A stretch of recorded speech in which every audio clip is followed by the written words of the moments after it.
Donald Trump prend position en faveur du président Félix Tshisekedi. Celui qui sauve son pays ne viole aucune loi.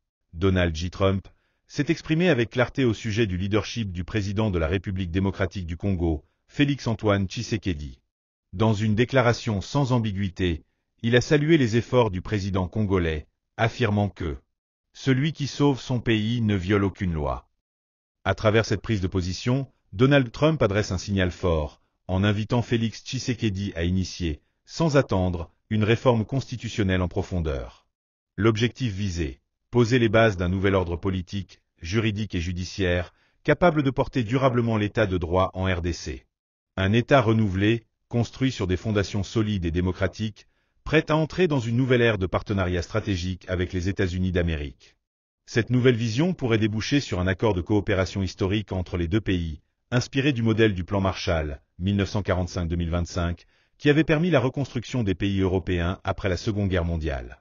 À l'image de cette alliance transatlantique qui a marqué le XXe siècle, un partenariat USA-RDC, sur 100 ans pourrait redéfinir l'avenir géopolitique de l'Afrique centrale. Réformé après les conflits, une constante de l'histoire. L'histoire des relations internationales montre clairement que les grandes guerres ont toujours été les conséquences de déséquilibres institutionnels profonds, et qu'en retour, chaque sortie de conflit majeur marque l'ouverture d'un nouveau chapitre politique, souvent à travers une révision constitutionnelle ou la création de nouvelles structures de gouvernance. C'est un schéma bien établi dans les relations internationales. Les conflits révèlent les failles d'un système, et leur résolution appelle à refonder l'ordre politique existant. Voici quelques exemples historiques majeurs.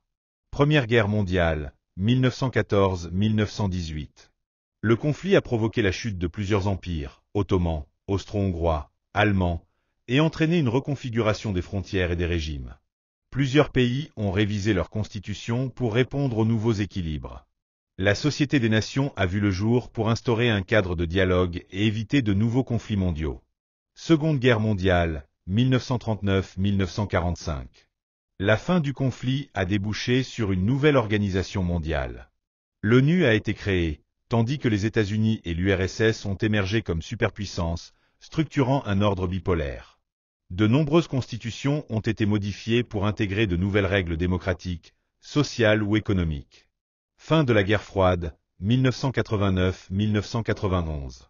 Avec la chute du mur de Berlin et l'éclatement de l'URSS, un nouvel ordre mondial a été proclamé. En Afrique, cette période a marqué l'ouverture démocratique avec l'organisation des conférences nationales souveraines. Plusieurs États ont engagé des transitions constitutionnelles majeures. Le cas de la République démocratique du Congo.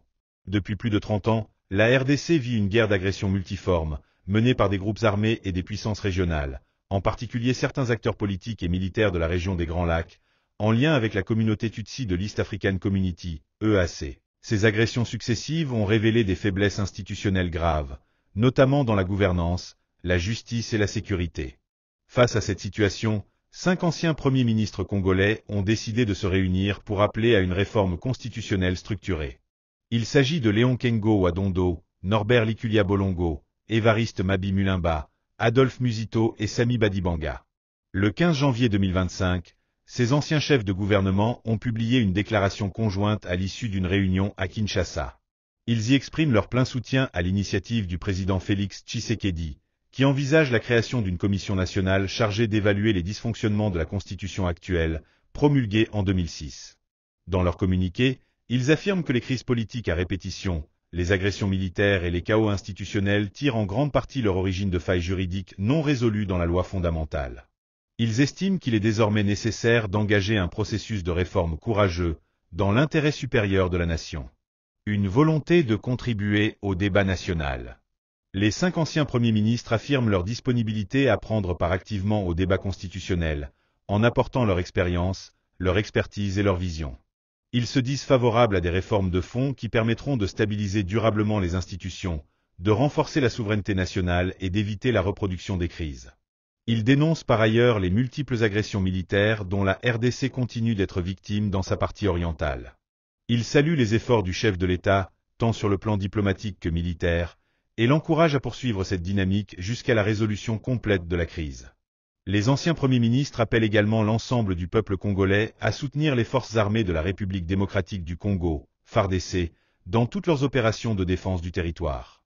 Pour eux, seule une union sacrée entre le pouvoir, les institutions, les forces de sécurité et la population permettra de mettre un terme définitif aux agressions. Enfin, dans leur déclaration, ces anciens chefs de gouvernement tirent la sonnette d'alarme sur la situation socio-économique du pays, qu'ils jugent préoccupante.